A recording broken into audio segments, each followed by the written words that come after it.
इसलिए बड़ा भगवान भी है। उनको जो है ऐसा नहीं देखा हम करते हैं कि गुरु की फोटो ली और भगवान के मंदिर में रखी, ऐसा किसी को नहीं करना चाहिए। मंदिर में कभी गुरु की फोटो को नहीं रखना चाहिए। अगर आपको इतना शौक है गुरु की फोटो रखने का तो कहीं जैसे आप और फोटो रखते हैं ऐसी बाहर रखिए, मंदिर में ना रखिए गुरु की फोटो। तो ये भी आदत होती है कि जहां पूजा करते हैं वहां गुरु की फोटो रख देते हैं, ठीक है। फोटो रखनी है तो साइड में रखें, मंदिर में ना रखें गुरु की फोटो।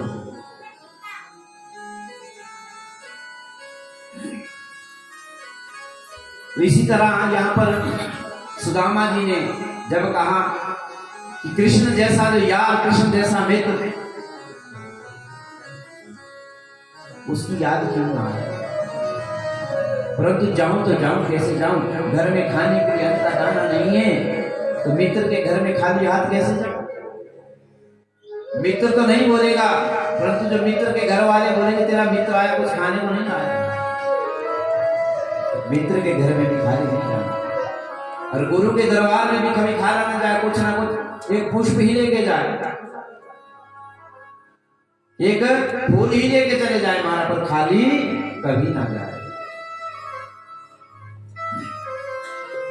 तो यहाँ पर सुशीला जो थी मारा पत्नी कौन है, जो पति को जो रास्ते में ले आया वो पत्नी है, और जो पति को रास्ते में ले आया वो पत्नी है।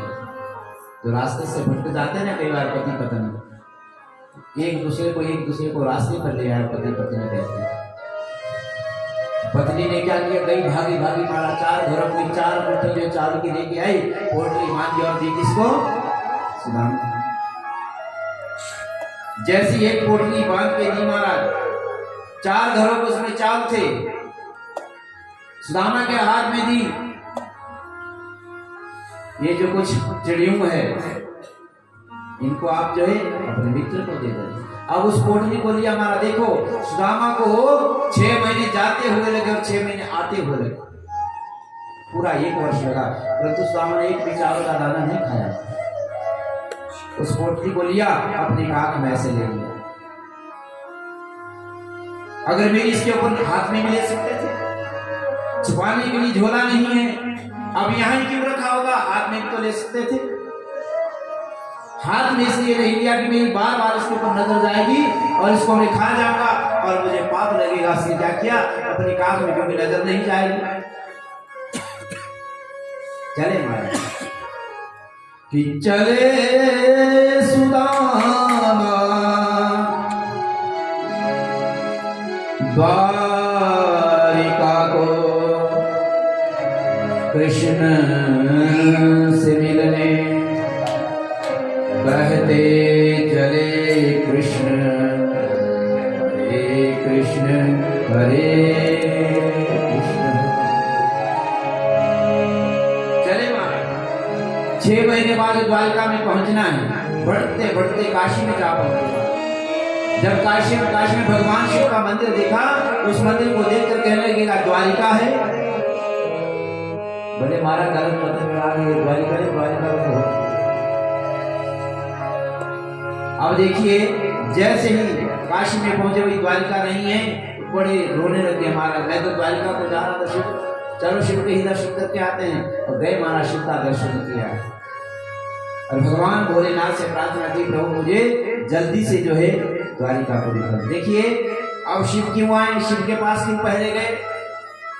शिव है भक्त, किसके भक्त हैं, कृष्ण के भक्त हैं। कौन, शिव। और हमने भक्त के पांव पकड़ लिए तो भक्त से पार हो गए। भक्त से प्रार्थना करिए, प्रभु मुझे पहुंचा दे कहां, द्वारिका को। चले हमारा 3 महीने हो गए। घनश्याम तुम्हें ढूंढने जाए, मैं कहां अपने विरह की याद दिलाऊं कहां। कि भूख लगती है, प्यास लगती है, अब तो जिंदगी यूं तमाम लगती है। कि कैसे आऊं तेरी द्वारिका में अब आस भी निराश लगती है। हे प्रभु, कैसी तेरी द्वारकापुरी में आऊं, अब तो आस भी निराशा में बदल गई है। बहुत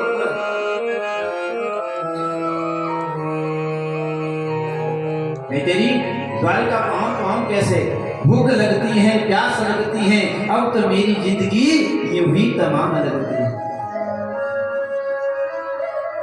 मुझे नहीं लगता कि मैं द्वारिका में, इस जन्म में तो नहीं लगता मुझे कि मैं द्वारिकापुरी में पहुंचूं। 6 महीने बाद जैसे महाराज द्वारिका में पहुंचे तो वहां अथाह समुद्र को देखा। अथाह समुद्र को देखा, कोई जो नाविक नहीं दिखा, कोई नाव नहीं दिखा। इस समुद्र को पार कैसे करूंगा, कैसे द्वारिका में प्रवेश करूंगा। सुदामा ने जो रेत इकट्ठा किया वहां और उस रेत का तकिया बनाया और अपना बिछौना बनाया, सो गए महाराज। उस रेत के ऊपर सो गए। जैसे नींद आने वाली थी, बोलते ना तो नींद है ना मैं जागा हूं, यानी कि मध्य में हूं। उसी समय एक आवाज आई। बोले कैसी आवाज आई? कि राम नाम की नैया जो सद्गुरु करे पुकार, कि आओ बैठो मेरी नैया, कि ले चलूं भव से पार। कि राम नाम की नैया सद्गुरु करे पुकार, कि आओ बैठो मेरी नैया, कि कर दूं भव से पार। जैसी आवाज सुनी महाराज, सुदामा खड़े हुए, बोले कौन है? अरे भैया देख जरा, रुको तो सही। भगवान ने भगवान ही स्वयं आगे मारा। भगवान स्वयं नाविक बन के आगे सुदामा को लेने के लिए केवट का रूप धारण किया है। सुदामा कह रहे, देख भैया रुको तो सही, मुझे भी भव से पार जाना है, मुझे भी ले चलो।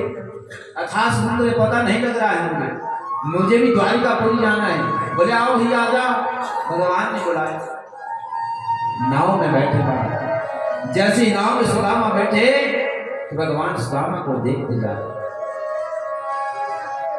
जब भी बीच भंवर में आए, बीच समुद्र में जब भगवान ने नाव को खड़ी किया महाराज, सुदामा को देखते जा रहे। सुदामा ने कहा, अरे भैया कहाँ देखते हो? मेरे कपड़ों को देख रहे हो? मेरी फटी हालत को देख रहे हो? भगवान मन ही मन रो रहे। सुदामा कह रहा, मेरी फटी हालत को देख रहे, मेरे कपड़ों को देख रहे, परंतु मेरा दादा ऐसा नहीं, मेरा कृष्ण ऐसा नहीं। ना तो किसी के कपड़ों को देखता है, ना किसी के रूप को देखता है। देखता है तो मन देखता है। कि निर्मल मन जन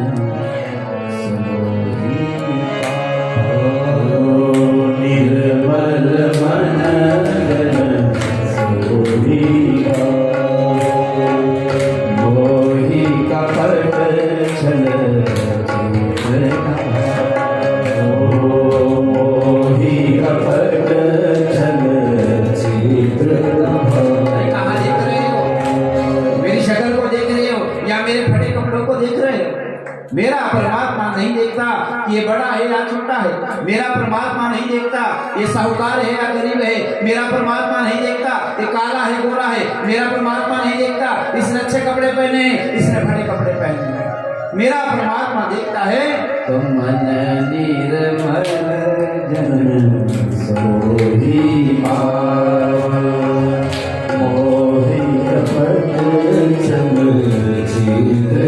मेरा परमात्मा देखता तो इसका मन जब निर्मल हो गया, मेरा परमात्मा वहीं आ जाता है। परंतु एक शब्द है कि मोही कपट छल छिद्र न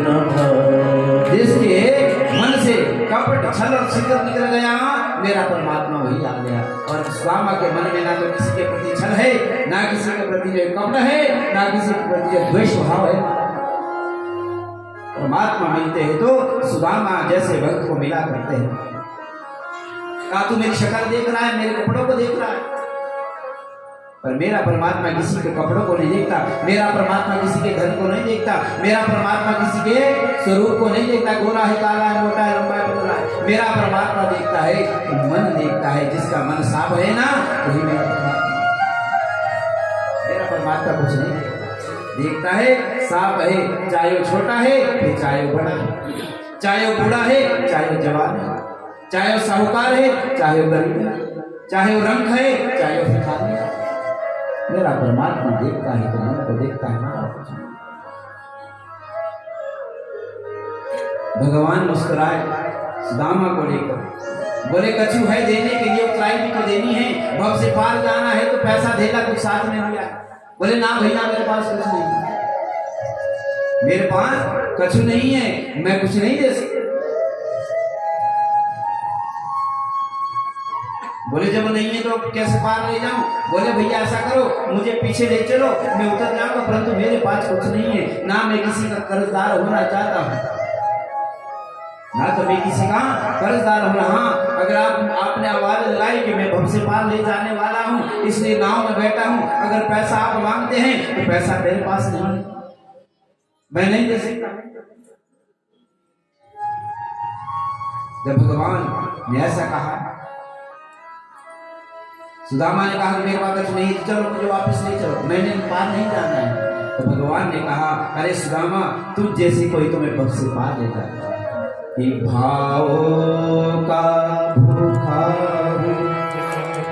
भाव है एक साथ, भाव से जो भजे कर दूं भव से पार। भगवान ने क्या कहा सुदामा से कि भाव का भूखा हूं मैं तो, भाव है एक साथ, भाव से जो भजे मुझे कर दूं भव से पार।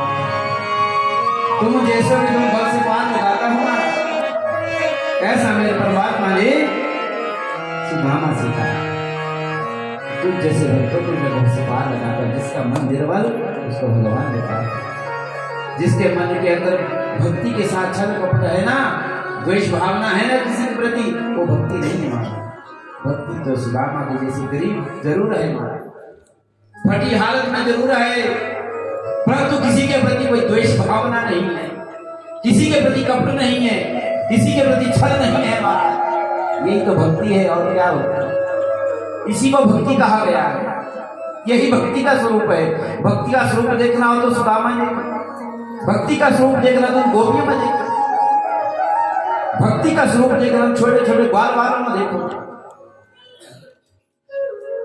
और किसको भक्ति कहती है? यही तो भक्ति है।